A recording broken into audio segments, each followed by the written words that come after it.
Welcome to the Allison Lombatis Show, a podcast to help women discover and rediscover their confidence and style. I'm Allison Lombatis, and I am so excited to share today's episode with you. As I just mentioned, this podcast is about helping you discover and rediscover your confidence and style. And while my area of expertise is confidence as it relates to wardrobe, it's important for me to use this platform to encourage you in all areas of life, not just your clothes. And when I'm not the expert, I am delighted to introduce you to some of my friends and other voices who are. Which brings me to today's guest, Michaelyn Smith, also known as The Nester. Michaelyn is the New York Times and Wall Street Journal bestselling author of Welcome Home and Cozy Minimalist Home. For the past 17 years, she's been encouraging women to embrace their space, imperfections and all, and make it their own. Her previous homes have been featured in Better Homes and Gardens, Ladies Home Journal, and Cottages and Bungalows. She recently purchased and redecorated a 1905 Queen Anne Victorian home in North Carolina, which is the inspiration for her new book, House Rules. She's never met a home she didn't love, and she is the expert in helping you love your own home too.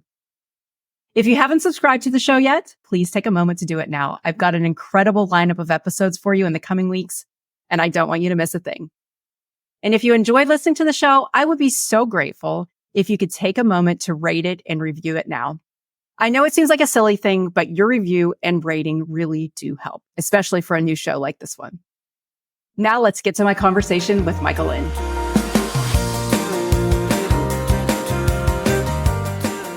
Welcome to the show, Michaelyn. I am so excited to have you here. It is no secret that I have been a huge fan of your work, and you have been a huge influence on me with your encouraging voice that you bring to conversations around home.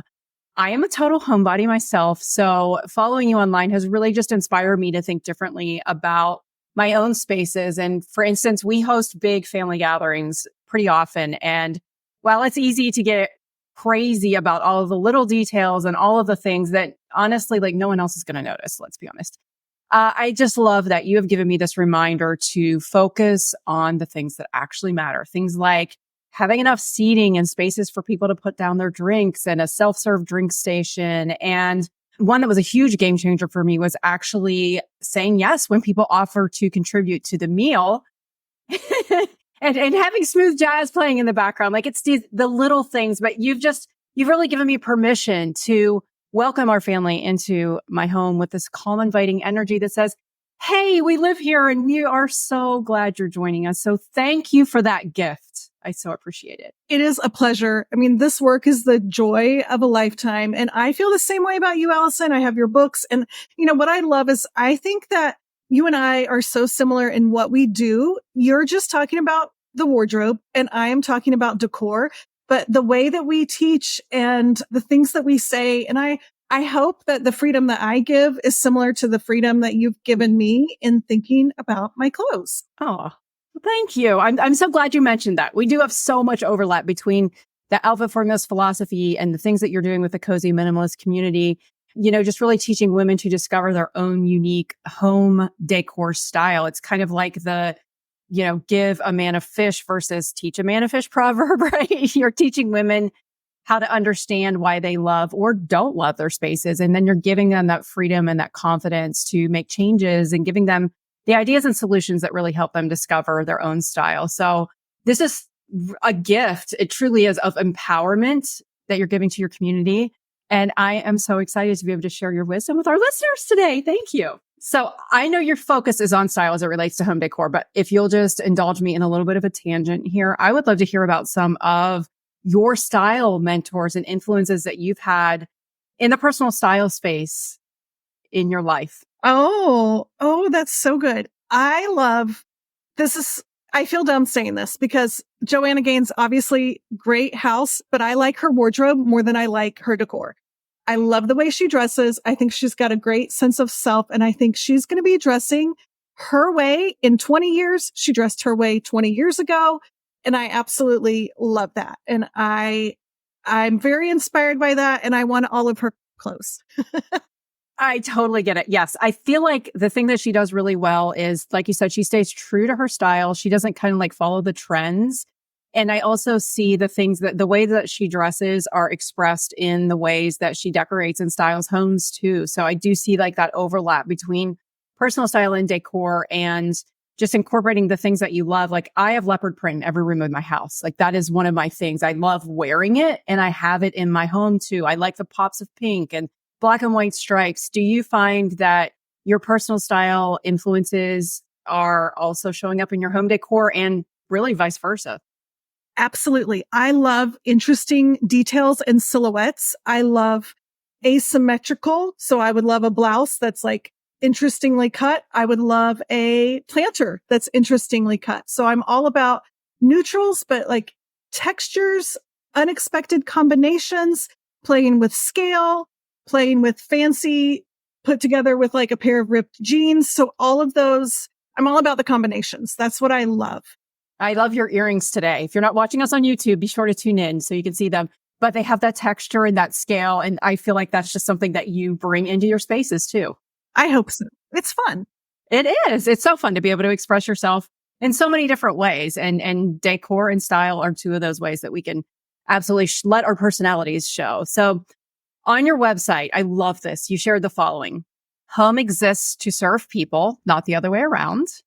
The size of your house doesn't dictate the size of your hospitality. Home should be the safest place on earth to take a risk. Unique style always trumps trends. Cozy doesn't have to mean cluttered. Minimal doesn't have to mean cult. It doesn't have to be complicated to be festive, and it doesn't have to be perfect to be beautiful. I adore every single sentiment you shared there. There is just so much peace and permission in every single word. Have you always felt this way about your spaces? And if not, what has your journey looked like to get to this place of contentment? It's such a good question. This feels like my manifesto. And although I don't think I've always believed these 100%, I've always secretly hoped that they were true. I think you and I are close to the same age. You know, I'm 50. I'll be 51 this year. I've been making home for 30 years. And probably the first few years, I longed to believe those things were true. I longed to see someone comfortable in their home, someone with a cool home that wasn't ridiculous, that I admired, that wasn't, all I had was Martha Stewart at the time. Like that's all any of us had. A little bit of HGTV at the beginning, but nothing like we have now. I think the idea of perfection was still kind of the only thing out there.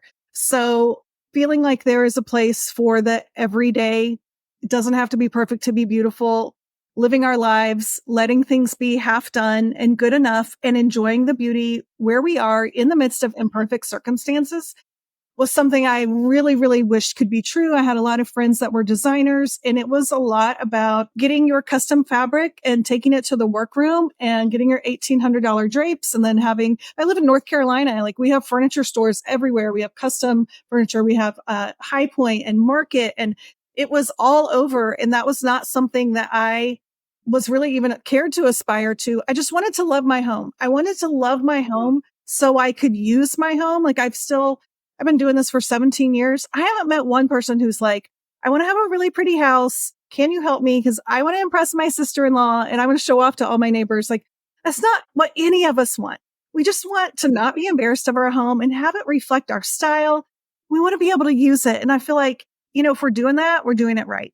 Absolutely. I love that we have style influences like you now that we can, get that authenticity from. And really, that's what our spaces are about. They should be that reflection of that authentic experience that we want to have. And I feel too, I'm also 50, turning 51 this year, that as I've gotten older, it's become more and more meaningful and more important to be able to show up in that way and have, just everything around me be reflective of the person that I am now and who I've been and who I'm becoming. So that is absolutely beautiful. And you have a new book, House Rules, that's coming out tomorrow, April 23rd. Congratulations. And I love what you share in the book. You said, or what you share about the book. You said, this is not a typical design book about how to copy my style or get my look. It's a book that will teach you how to get your style and your look. I'm obsessed with helping people make confident decorating decisions. First off, this is so so empowering. And it hits home for me so much because I feel like so much of what we see online these days is about copying someone else. And maybe that was the old form of, decor back in the Martha Stewart days. And people always seem to want the exact links to, what you're wearing or what you're buying or what you're putting in your home. So tell me more about how you're helping people make confident decorating decisions. I agree exactly with what you said. I feel like when we are following people in different fields, whether it be someone who's cooking or someone helping us in their closet or minimalizing and simplifying, organizing or decorating, I feel like people that are kind of leaders in those industries are in one or two camps. They are either influencers and they, like you said, are giving links, which is it's a lot of work. And I'm always grateful for that so that we can find that exact coffee table, so that we can get that beautiful pillow that they have in their house. So it's like an influencer we can imitate. And there are many times that I need and want that. I have lots of beautiful decorating books that are images to aspire to. And I'm so grateful to have that.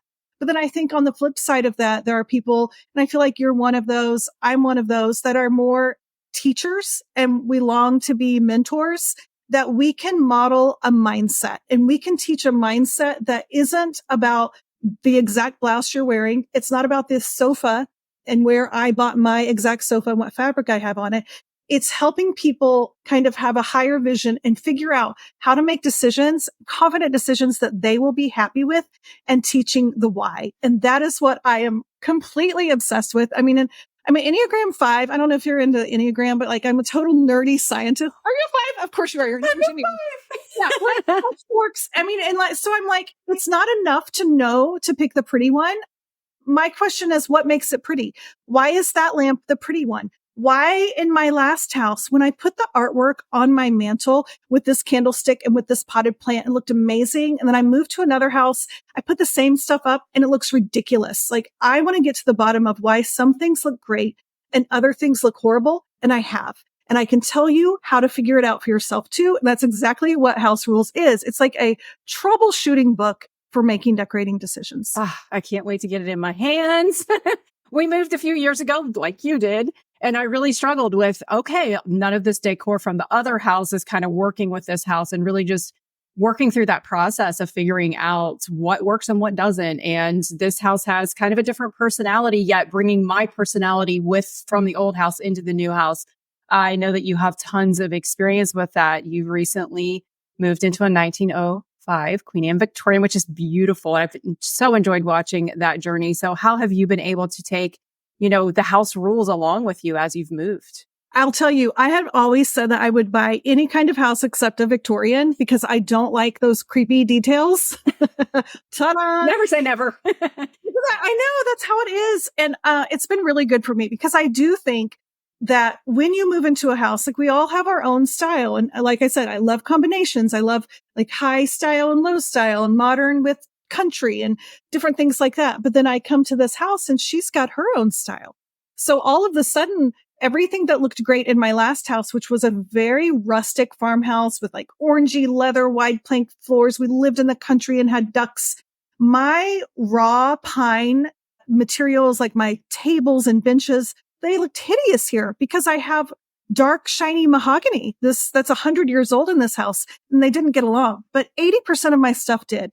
So it was really this journey of like letting the house have a voice and honoring my own style and saying, okay, like where is that Venn diagram where both of us can get along? I mean, in the wardrobe, I so often compare my things to like, what is it like in a wardrobe? Like if you're going to a fancy wedding, and a fancy wedding is not my thing. However, if I have to go to a fancy wedding, then I'm going to combine my style and the expected style. And together we're going to come up with an appropriate thing that I feel comfortable with, that is not ridiculous for me to show up in, but that reflects my style. And I think sometimes that can be a pain, but really when it comes down to it, I think that's like the fun part of decorating for me. Yeah, and I think there's so much freedom in that too. You say in House Rules that no one is born with a decorating gene. And I love that you said that, because I always say one of the Alpha Formulas philosophies is that style is a skill that anyone can learn.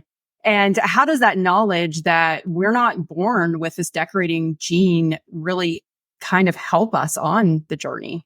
I think, women have looked me in the eye and kind of laughed and said that exact thing. I'm not born with a decorating gene. One lady said, I wasn't born with a decorating thumb, which I thought was hysterical. But I understand. I mean, I know growing up, I compare it to when I was in elementary school. Every Monday we get the spelling test and we know it's coming on Friday. And every Friday, Allison, I mean, I was doing bad. I would get like D's and F's in spelling in elementary school because I did not realize that we were supposed to be studying every night. Like we were supposed to be going home and writing the words. I thought, this sounds ridiculous. I truly thought that we were supposed to be tested on what we knew, and we either knew spelling or we didn't. And I didn't, until a teacher came and she was like, no, no, no, this is school. We are learning. We're all learning together. This person's getting an A because they went home and wrote the words down and they studied. I before E, except after C. And we had these things that we could implement. And I was like, oh my gosh, I can learn as well. And it's the same way with all of these skills, whether it's your wardrobe, whether it's picking out a sofa that you don't hate tomorrow. There are universal decorating truths. There are universal truths that apply to so many areas that's what makes people seem like they were born with a certain gene, is because when I was playing Barbies at 12 years old, I was decorating. And so I got to make all these mistakes when I was 12 in the privacy of my bedroom with my sister holding Skipper, while other people have to wait and do it when they're 25 in their first apartment. So I got to kind of learn early. And I think that is what makes it sometimes feel like, well, you were just born that way. It wasn't. I had to figure it out too. But now, people that either went to school for decorating or people like me are just kind of obsessed with it their entire life. It seems like we know the secret code and we don't.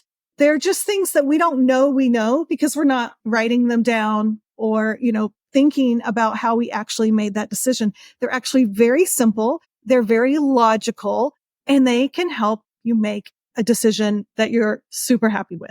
I love that. It provides that guidance. You don't have to be, I mean, a lot of the experts that we look up to are just a few steps ahead of us on the journey, right? And I love that you mentioned that you had that opportunity to experiment when you were in your teens with decorating. And that's something probably a lot of us don't really think about other than, having the ability to decorate our bedrooms. But style, again, is kind of the same way. If we don't get that opportunity to experiment with it when we're in those kind of formative years of our teens, it's still something we can come back to later on in life. I didn't discover my personal style until I was in my 30s because I didn't have that sort of experimentation phase, but really just learning or accepting that this was a skill that I could learn. And just like you did with the spelling test, having somebody give you the parameters around that. This is what studying for this looks like. These are the steps that you can take. Breaking it down, it's the same thing with decor. So I love that analogy. It's so good. So good. Thank you. And, getting started sometimes is the hard part, right? It's no matter how badly you want it, you might want just these perfectly decorated spaces that have so much meaning to you.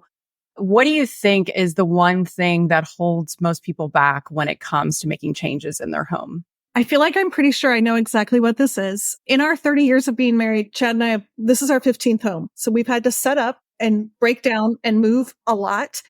And the thing that held me most back, and I think the people in my community, the people that I talk to, we are waiting for better circumstances. We are waiting for perfect circumstances. We are unhappy with the imperfect circumstances, whether that is budget, having our name on the mortgage, knowing that we're going to move again in a few years, waiting for a partner, waiting until we find our style and name our style, which by the way, does not help at all. It's cute, but what do you do? Go to the cottage store now and buy everything? Nope, you can't do that.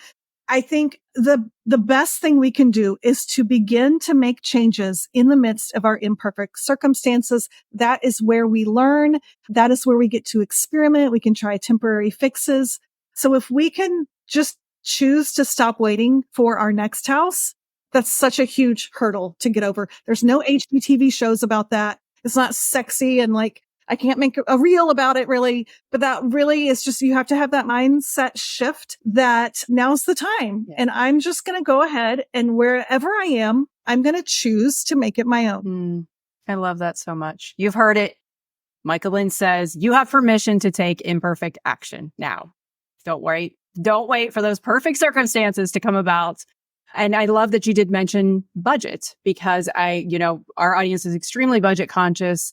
And this is always such an important consideration. And a lot of people struggle to make those changes in their home because it is just so darn expensive and gets more expensive every day. So what tips do you have? You've got so many good tips in this space, but if we're needing to either decorate on a dime or repurposing things that we already have. First of all, I think pretty much everyone is aware of the budget and no one has an unlimited budget. At least I haven't met them. I guess they're probably not reading my blog. If they do, you're in good company is the point. But I do say that decorating starts in your head, not the furniture store. And I think that's when you understand that mindset and you're not like, oh, I hate my house, so therefore I need to go to the nearest furniture store and start shopping. Like that is the biggest disaster waiting to happen. The first thing you need to think is, well, first of all, we start one room at a time. If you hate your whole house or if you're unhappy with your whole house, you want to make a change. Great. Let's start with one room.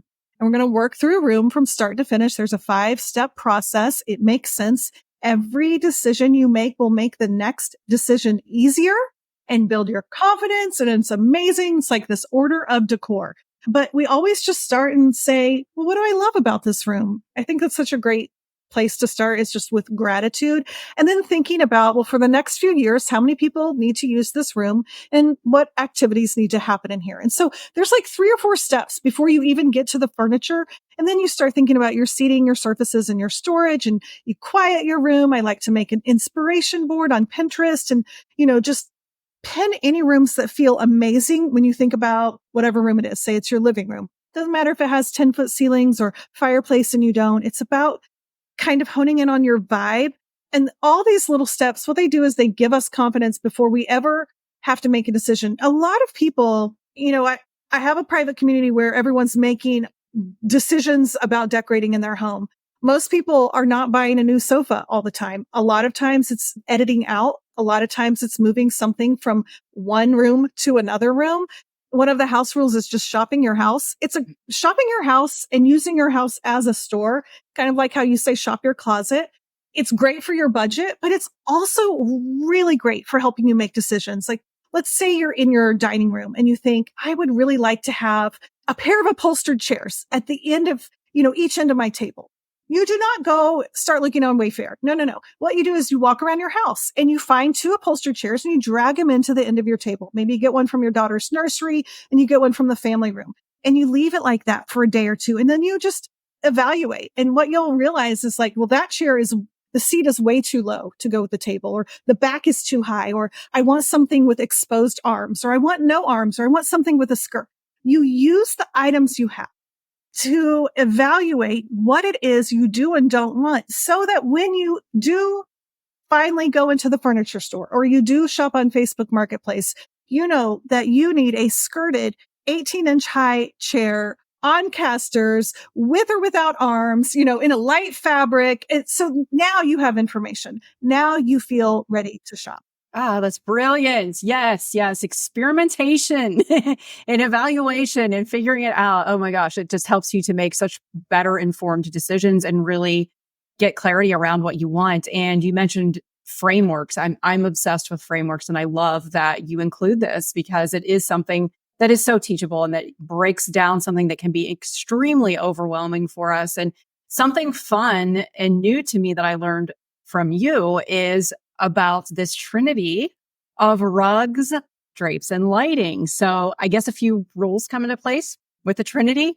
Could you share why this combo of items is the one thing that you want people to learn from this book?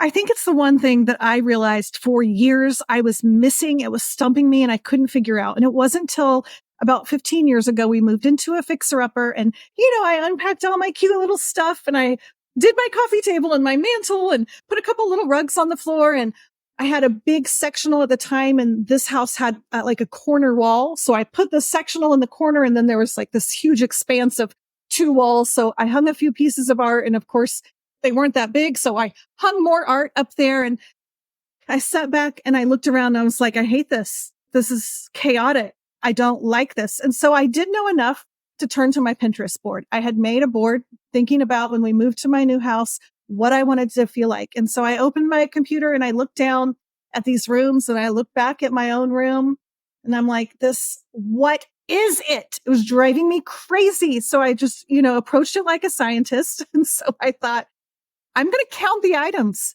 So Alice and I counted the items in a couple of the photos. And I know, it's not the whole room. It's a shot. You get 3 or 2.5 walls.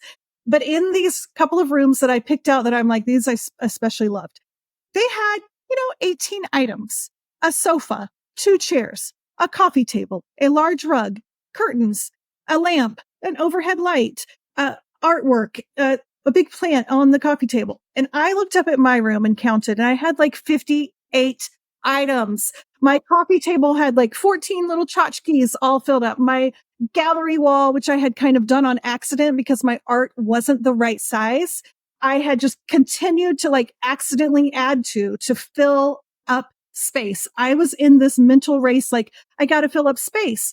My lamp was too small on my little dresser that I had in my living room. And so, of course, I knew like the human spirit were created to identify and notice balance. And so I knew like, oh, this is off. This doesn't feel right. But instead of saying that lamp and the scale of the dresser don't go together, I should get a bigger lamp, I didn't do that. I was like, oh, I'll just add a bunch more stuff. I'll just add like 3 pieces of art on the wall and like 3 more planters and a clock and like a stack of books to raise the lamp. I was in this mindset of like, I need to add more stuff. And I was so sure that if I could just look at my Pinterest board, I would see these secret things that I should go buy to add to my room, and then I would like it. And what I discovered is no, it was actually the opposite. I needed to subtract a lot of the small things.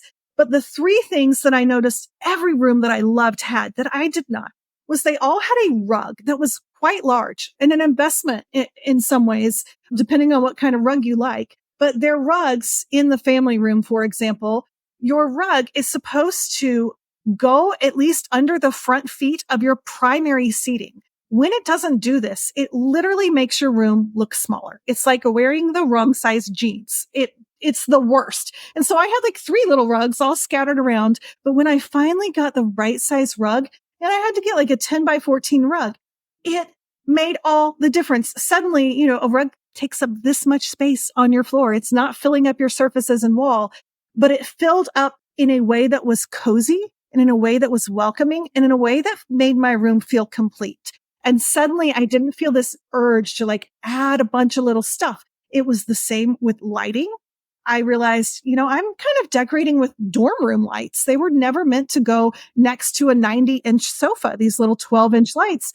These lights in my Pinterest boards had presence. They had scale. The bases were like a beautiful vase and had decor. They weren't invisible. If we're going to choose things to decorate with, most likely we want things that are seen. How about that? And beautiful like statement chandeliers. And then the third thing that I noticed a lot of these rooms had were drapes hung correctly, hung high, hung wide, not really covering up any natural light. But it was this, again, a layer of coziness on the walls, not filling up surfaces. And if I wanted color, if I wanted texture, if I wanted it to be neutral, if I wanted it to be loud, like you can pick your own style within that.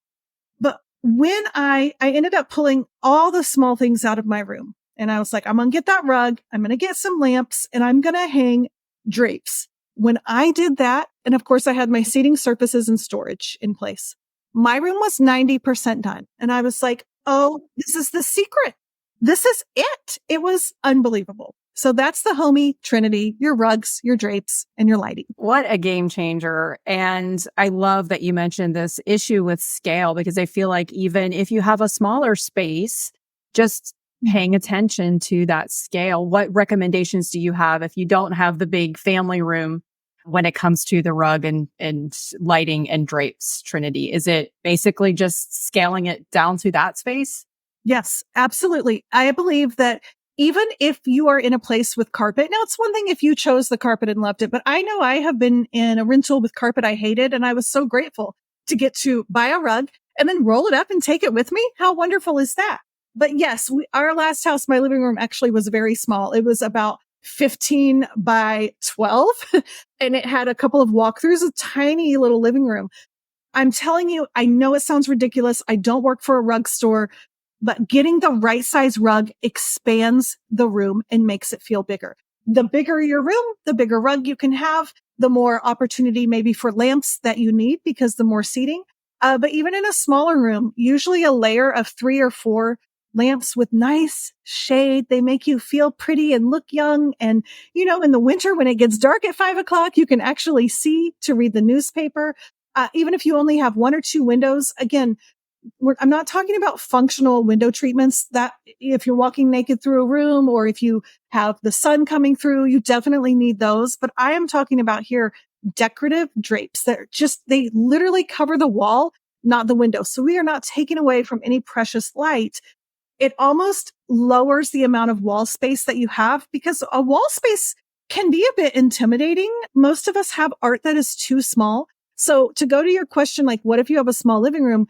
Actually, scale is your friend because if you don't have larger scale items, which of course, you can't have a huge sofa. You're going to get your sofa to scale, but you can still pair a piece of art that is in relationship with the sofa, which means it's usually about 2/3 the size of your sofa, the art that's hanging over. I never measure, just kind of an eyeball thing, but that's still going to look right, whether you live in a tiny house or a mansion.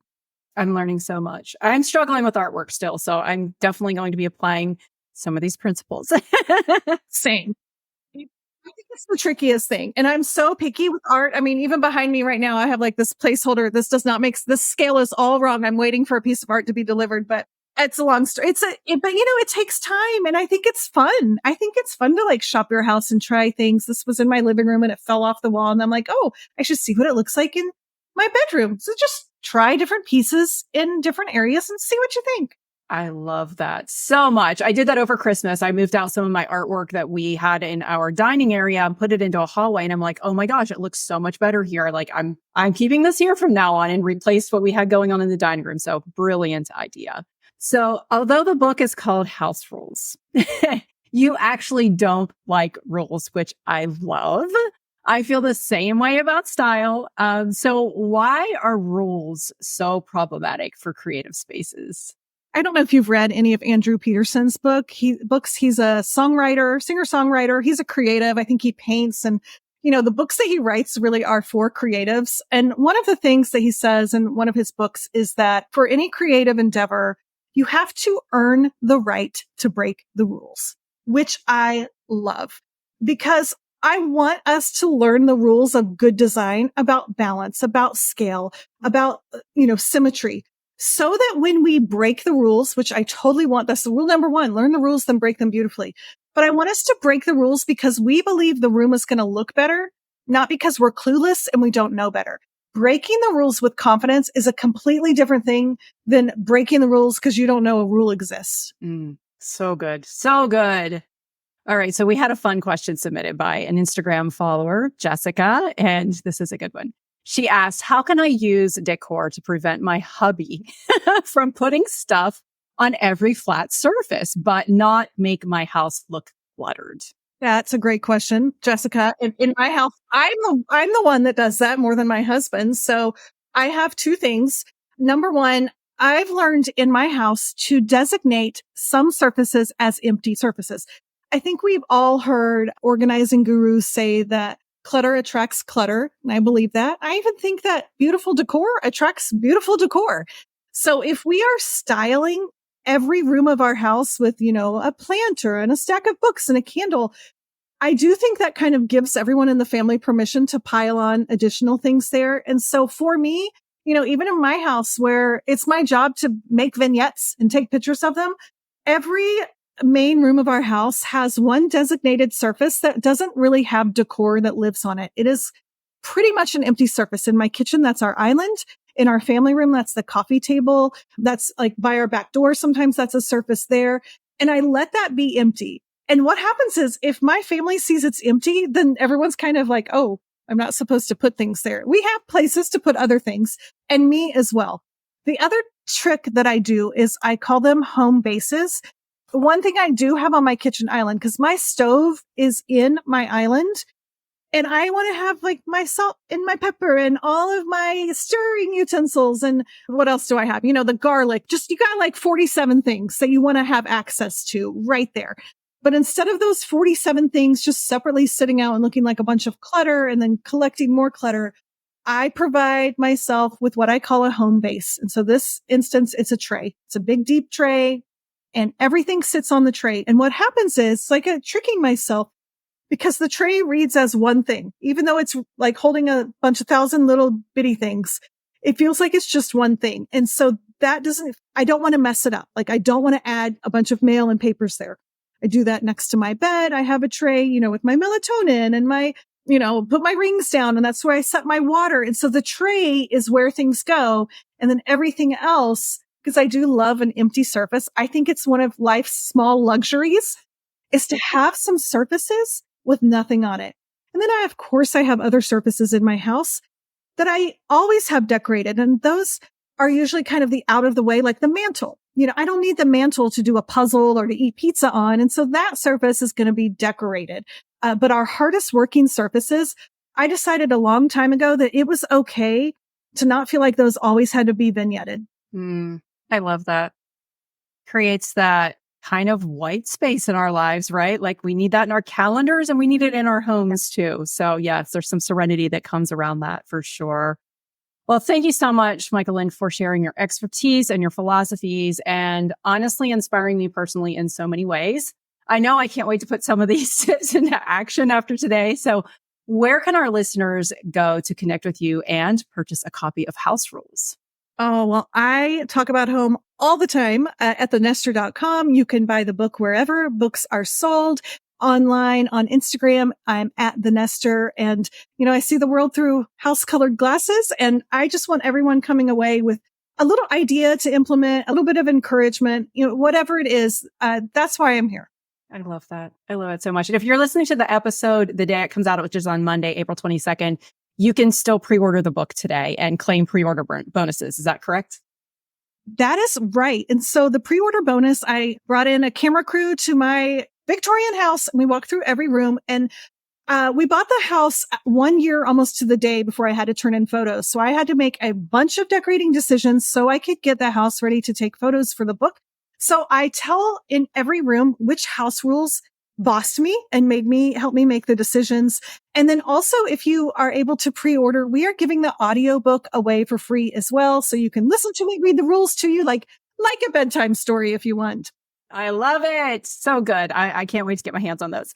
Well, we will also link all of Michael Lynn's information in her book in the show notes, and you can get that at AllisonLombatis.com/podcast. Michael Lynn, it has been a true joy having you here today. Thank you for inspiring me and our listeners. Thank you, Allison.